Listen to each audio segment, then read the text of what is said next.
ফখরুল সাহেব বলেছেন মৌলবাদীরা কোনোদিন ক্ষমতা আসে নাই, আসার সম্ভাবনা নেই। আমি ফখরুল সাহেবকে বলবো, আপনি মৌলবাদী হিসাবে মৌলবাদী বলে কাকে মিন করতে চান? কে মৌলবাদী? হিন্দু মৌলবাদী, খ্রিস্টান মৌলবাদী, বৌদ্ধ মৌলবাদী, না মুসলিম মৌলবাদী? ইসলামী মৌলবাদ জিন্দাবাদ, জিন্দাবাদ। ইসলামী মৌলবাদ জিন্দাবাদ, জিন্দাবাদ। ইসলামী মৌলবাদ জিন্দাবাদ, জিন্দাবাদ। আমরা ইসলামী মৌলবাদ বিশ্বাসী।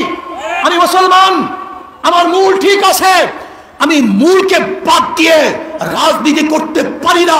92% মুসলমানদের দেশে ইসলামী মূল্যবোধকে বাদ দিয়ে, ইসলামী মূল্যবোধকে বাদ দিয়ে কেউ কোনোদিন রাজনীতি করতে পারে নাই, পারবে না ইনশাআল্লাহ।